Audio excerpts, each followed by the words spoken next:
up there, but I'm so impressed as I wander around the campus a bit this morning, just to see not only so many people here. What are we, over 3,000 was the number I heard to Wharton reunion, which is a record. That's wonderful, but also just the incredible energy in all of the rooms, not least this one.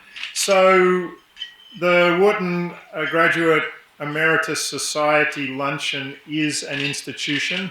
I've certainly been here a couple of times myself, and I know the last thing you want is a long speech from the Dean. So I'm not going to give you a long speech, but I did just want to say that it's just incredible to think, not only to have you here and to welcome you back to campus, but just to think about all the things that you've accomplished in the world. The amount of achievement in this room is extraordinary, and the cliche of business schools, in fact, is true, which is that your success is our success. So to be able to congratulate you for that as we celebrate all you've achieved, and to thank you for all you've done is a real distinct pleasure for me. Again, on behalf of the school, I want to congratulate you on all you've done. I want to thank you for everything you've done, because the school really is all about its alumni population. So again, thanks very much. Thanks, Tom. Yeah, I'm Tom Hadlock, and I thank all of you for coming. It's a good, robust group, and we do have energy, and we're going to continue that way with our programs in the future, which I'm going to talk about a little bit later. But Ian Bennett is our man who's a keynote speaker, and we're very pleased to have him. Class of '67. He's got a very impressive resume, and people don't always like to hear all the details, so you can fill us in if you want. But he has done a lot with Africa, and we're going to hear about that in a group called the Harvest Protection Network. In the past, he's been a CEO of the Finance Network, managing partner and director of finance in different areas. And one thing I have to say on a personal level is that he is the owner of the Equinox Hotel in Manchester, Vermont, where I've stayed a number of times skiing up in that area, and I have a very fond memory of it. So anybody that can have that kind of a hotel and do what it does in the way it does, I fully applaud, beside everything else you've done. He was in the military. He was a naval officer, and he's fluent in French, and he's an author of a book called Friends and Family. So would you please come up and talk to us for a few minutes, Ian? Thank you.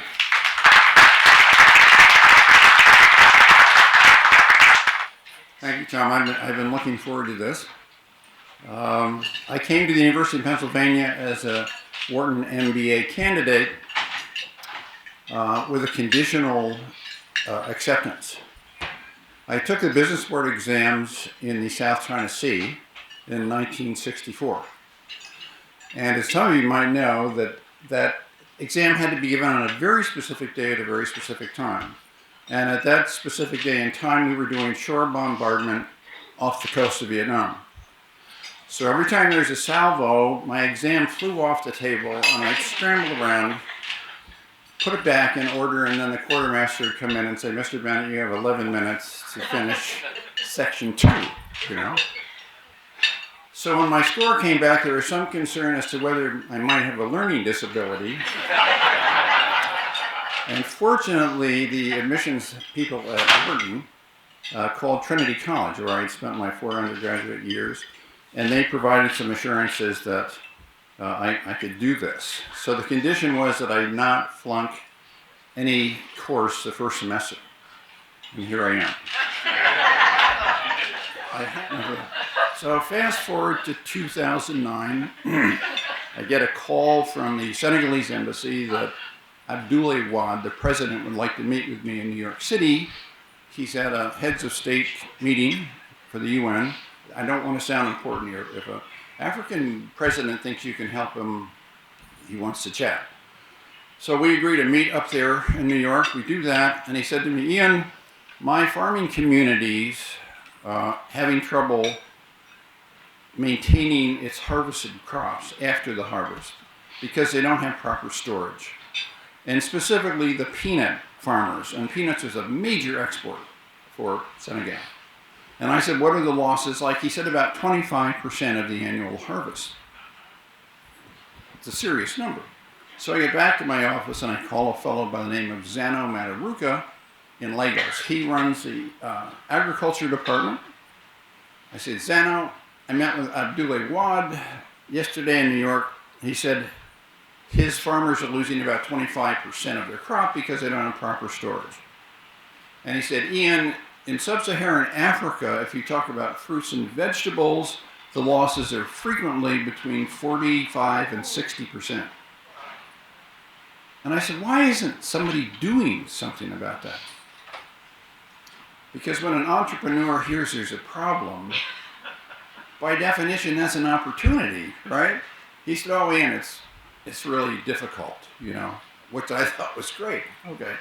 So that's what I'm doing now. That's what I'm doing. And the basic underlying principle for the Harvest Protection Network is that you need three ingredients. First of all, the cooperative farming network has to provide the land for your building. Secondly, the host government cannot tax these buildings as they come into the country. And third, and this is the most critical, I need to have interest-free financing because I'm going to return the money. Essentially, that's a hybrid of a grant funding program, except grant funding is not returned and we're going to return. So I met with a banker in Lagos in connection with this building I'd already delivered. He said, let's go to Makurdi and talk with the governor there about their needs. So we flew up to Abuja and were picked up there, and we drove from Abuja to Makurdi, which is the capital of the Benue state. And along the way, we watched vendors throwing tomatoes over their shoulder because they couldn't sell them fast enough. He said, do you have any idea, Ian, how much tomato paste Nigeria imported last year? And I said, no, I don't. He said, $360 million. And these gals are throwing them over their shoulder. I have a 1-minute video that I'd like you to see because it's a really interesting tale to tell. Can you do that? A busy market in Lagos, these tomatoes are just a small part of the 1.5 million tons produced in Nigeria. Shoppers are lucky to get them though. 900,000 tons go to waste each year. Transportation is an issue, and with the country's power outages, refrigeration is another. But the fruit is a common feature in Nigerian cuisine. Nigeria consumes 300,000 tons of tomato paste a year. The country has to import it from China, though, to the tune of $360 million. Now, Aliko Dangote and the central bank are hoping to put a dent in that bill. They plan to build a $25 million tomato paste factory. Local farmers will get $700 per ton compared to the $350 they currently receive. The plant will be up and running by November and produce 400,000 tons a year. Okay, what Mr. Dangote is doing, and he's the wealthiest man in Africa, is filling an existing need. Going back to Dr. Shills, another bit of advice he gave me was it's much easier to fill an existing demand than to create one. The existing demand here is for tomato paste. The existing demand for what I'm doing is to protect these harvested crops from spoilage. So we're both similar in the sense that we're addressing a critical need. So before I stop talking here, at the risk of, I realize that I'm among my colleagues who hopefully, if you're going to make a mistake, you've already done that, okay? But at the risk of being presumptuous, I'd like to just pass along some advice. Don't buy a hotel. Thank you.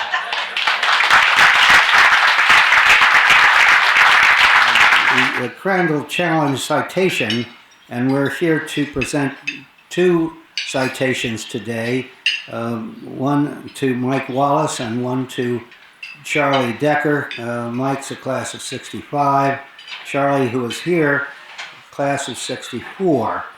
And We're here to say that they devoted their time and treasure to benefit orphans in Laos in the case of Mike Wallace, and the Dominican Republic in the case of Charlie Decker, for decades after their Wharton MBA degrees. Thus fulfilling the aims of Bob Crandall, the class of '60, who challenged all at Wharton. By the way, this Bob Crandall, I don't know if you all know who he is. He's a past chairman of American Airlines, and just a terrific guy. And he gave a spectacular talk here when he on his 50th, I guess in 2010, and he challenged all of us here and all of us throughout the Wharton Graduate Emeritus Society to be part of what he calls an old geezer's crusade, and it would be fantastic for all of us to do what we can, and I'm sure everybody in this room has done something in their local communities or their states or their educational institutions and so on. On behalf of the Wharton School of the University of Pennsylvania, the Wharton Graduate Emeritus Society is pleased to recognize, in its case, Mike Wallace and Charlie Decker as recipients of the 2017 Crandall Challenge Citation. Mike Wallace couldn't be here, but Jack Smith is here to accept the citation from me. Jack is sitting over here, and Jack, if you'd come up to receive this. Jack was 10 years the chair of the Wharton Graduate Emeritus Society, and has really put in an awful lot of work for Penn and for Wharton. And Carl and I were given the opportunity to vet Michael Wallace, Wharton graduate 65. In his submissions, in the very first paragraph, he says, without a high school diploma or a bachelor's degree, I earned an MBA at Wharton. So that sort of makes you think, how the hell did he get in there without a high school? So in Michael's write-up, he talks about in the area of 2010, he went to Laos and got connected with the school that's called the Laos American College. And one of the things he bragged about, if you would, that they had a team that submitted competitive papers on entrepreneurial efforts that was judged by McKinsey. So I got in touch with McKinsey Global, who sent my request to Singapore, and I got information back from Singapore saying that yes, the Laos American College was successful in doing it, and in 2013 they were the winner of that operation, and one of the awards of being winning, this team was sent to Harvard to participate in a Harvard Global operation. So it noted from McKinsey's email that this group was organized and mentored by one Michael Wallace. So I think that Carl and I feel we have done our job. He is, despite that he didn't have a high school education and he didn't have a bachelor's degree, he successfully completed, and I accept in his behalf this award. Charlie Decker is here, and I had an opportunity to talk to him before the lunch, and I'd like to ask him to come up and receive his citation and tell us a little bit about his career and what he's done as far as the Crandall Challenge is concerned. So I am sincerely honored to be here, flattered by this wonderful recognition, and humbled completely. If there's such a thing as a trickle-down effect, I sure hope that the wisdom, the collective enterprise, wisdom, intelligence, and compassion that is represented in this room, I'll take just a little bit of it. So I didn't have the infrastructure or the money to do a startup on my own, as it were. So I looked and found an orphanage that was close to where I lived. There was about 150 children at that point. they were not available for adoption. So we had children from 2 years old to 18 of where they've got to start to move out. And so that I really started this effort to raise money and support and bring volunteers in to help this orphanage. That expanded within about 2 months. Of the moment it's out that somebody out here helping orphanages, hey, can you help us? And we did. And that we're now involved mainly with this large orphanage in Long Island. It's almost all girls. They're the most vulnerable, they're the most needy, and we didn't have the money to continue with the boys' orphanage as well. So that's where we are today. We're raising money for food. We bring a lot of volunteers. It's just like raising your own kids. If you have children, and some do great, some don't do great. And we've had girls that have gone off and they're graduated from medical school, lawyers. Every little boy wants to be a baseball player. I try to tell them I have a better chance of making the Yankees. You got to go to a plan B. It's not going to happen. But that was 12 years ago, and that I'm proud to say that my second largest donor is a Wharton grad, a guy named Sam Chapin. Maybe some of you may know. Sam was president of the Wharton New York chapter at one point, a finance guy, and we met playing tennis and golf a long time ago. But it's a wonderful, wonderful experience. It's totally taken over my life. If they get half as much out of it as I do, I'll consider myself very, very fortunate. But it's just the rewards are endless. And one of the many aspects of it, the people that I have met in the process.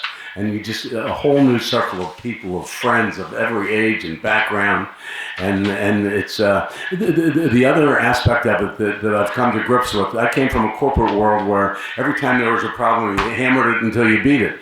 This is a problem. I won't solve the problem of the indigent children in the Dominican Republic, but you have to be willing to help to the extent that you can. And it reminds me of the wonderful parable of the starfish. The parable of the starfish is this little girl goes down to the beach every morning, and when the tide goes out, it leaves all these starfish on the beach. She's quietly picking them up, throwing them back in. There's this old codger sitting on the beach every morning looking at, hey, little girl, what are you doing with that? She said, I'm throwing these back in. She said, why are you doing that? She said, there's thousands of them. How can you make a difference? She said, every one I throw back in the water makes a big difference. So with that, thank you very much. First of all, thank you very much, and congratulations, Charlie and Mike and Cynthia, and to Jack and to Carl for your comments. And earlier, of course, we heard from the dean and Lizanne, who was very involved with the school. And I thank everybody from that perspective for being here. I do want to just quickly say, yes, we're the Wharton Graduate Emeritus Society. It's everybody from the classes of 50 and 45 years and older.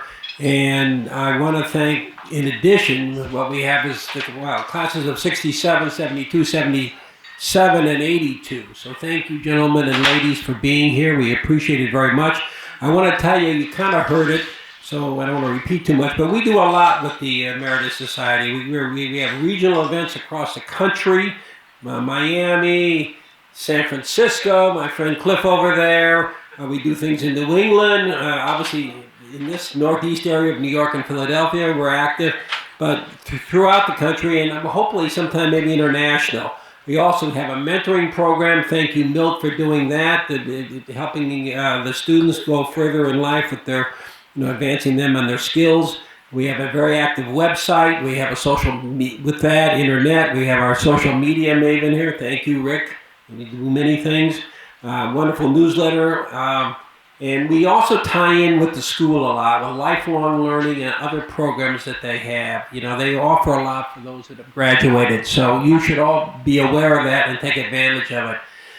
I guess that's it. That's my commercial. But I'm always interested. We all are interested in the society. If any of you who would like to get more involved with us, say hello after the lunch. We have the room till 4, but I guess there are other programs going on starting at 3. So I'll have to let you go, but stay with us, say hello, and have a good day, and stay out of the rain.